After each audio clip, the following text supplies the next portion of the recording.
نحمده ونصلي ونسلم علی رسوله الکریم، اما بعد۔ عزیز و دوستو، آج میں چاہتا ہوں کہ آپ کے سامنے کعبۃ اللہ شریف کے تعمیرات کے حوالے سے آپ کے سامنے کچھ روشنی ڈال دوں۔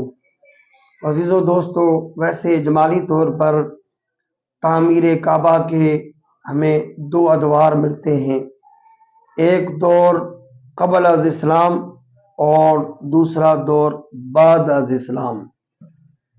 ویسے تو تاریخ کی اوراق پلٹنے سے یہ معلوم ہوتا ہے کہ علماء کا اس میں شدید اختلاف ہے کہ کتنی مرتبہ تعمیرات ہوئی کعبۃ اللہ شریف کی، لیکن جو متوسط طور پر ہمیں جو چیزیں ملتی ہیں، اس سے ہمیں پتہ چلتا ہے کہ کعبۃ اللہ شریف کو 10 مرتبہ تعمیر کیا گیا۔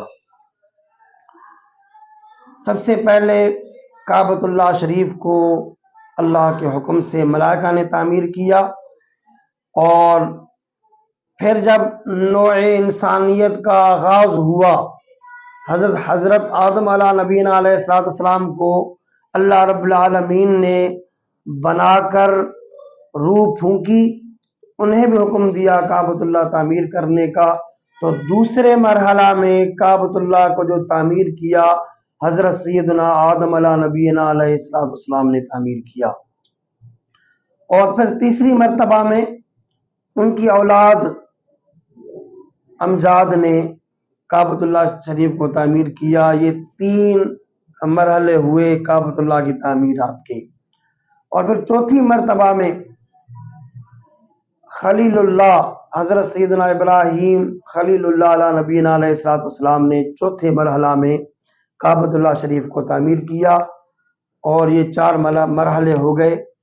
5ویں مرحلہ میں قریش نے اعلان نبوت سے 5 سال پہلے قریش نے مل کر کعبۃ اللہ کی تعمیر نو کرنا چاہی اور نیا تعمیر کیا۔ پھر ان کے درمیان یہ تنازع پیدا ہو گیا کہ یہ شرف حجر اسود اٹھا کر کعبۃ اللہ کی دیوار پر رکھنے کا شرف کس کو حاصل ہو۔ ہر قبیلہ یہی چاہتا کہ یہ شرف ہمیں حاصل ہو جائے، حجر اسود اٹھا کر بیت اللہ کی دیوار پر ہم رکھیں۔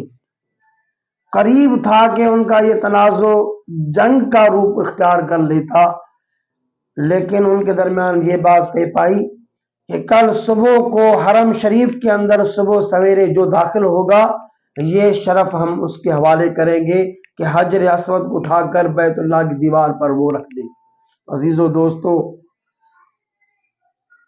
اور دوسرے دن صبح سویرے حرم شریف کے اندر ہمارے اور آپ کے آقا کریم علیہ السلام داخل ہو گئے۔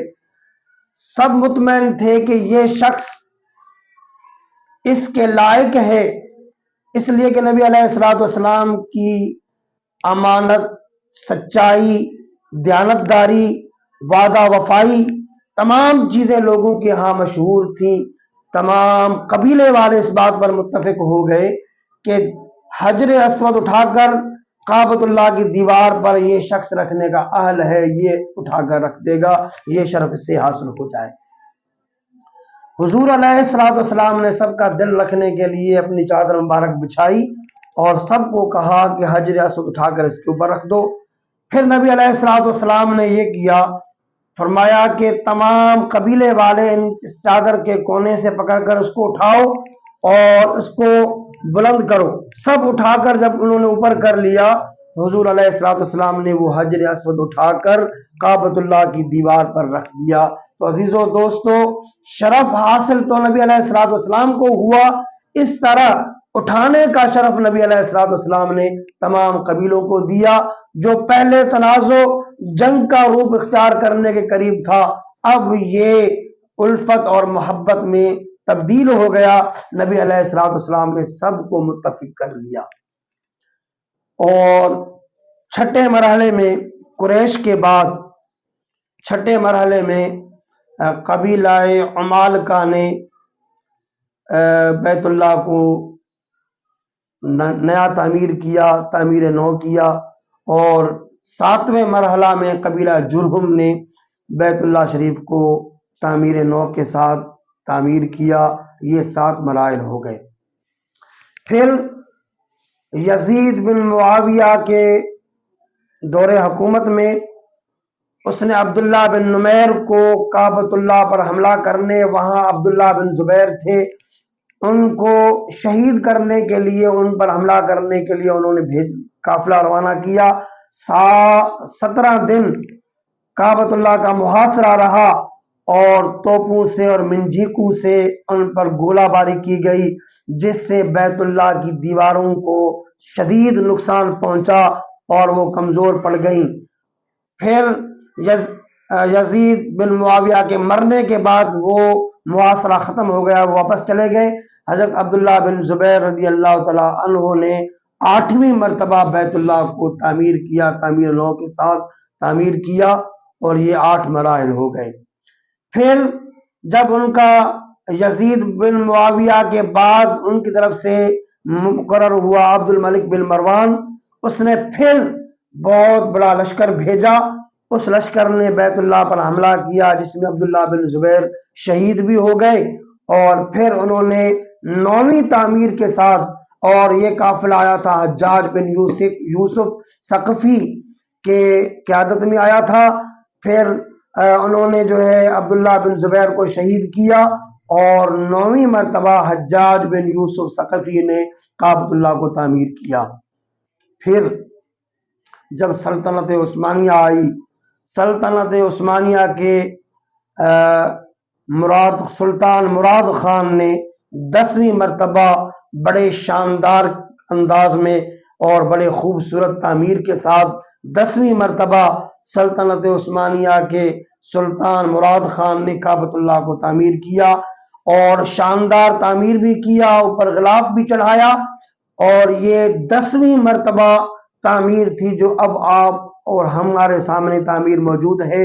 یہ جو تعمیر ہے یہ سلطنت عثمانیہ کے سلطان مراد خان کی تعمیر ہے جو ہم تک موجود ہے۔ عزیز و دوستو، یہ تاریخ کے اوراق پلٹنے سے جو کچھ ہمیں کعبۃ اللہ کی تعمیر کے سلسلے میں جو کچھ معلوم ہوا متوسط طور پر، وہ ہم نے آپ کے سامنے پیش کر دیا۔ عزیز و دوستو، دعا ہے اللہ تبارک و تعالی ہمیں اور آپ کو کعبۃ اللہ سے محبت بھی عطا فرمائے، اور کعبۃ اللہ کی حاضری بار بار نصیب فرمائے۔ عزیز و دوستو، جو کچھ میں نے بیان کیا اللہ رب العالمین اس کو اپنے بارگاہ میں قبول فرمائے۔ وآخر دعوانا الحمدللہ رب العالمین۔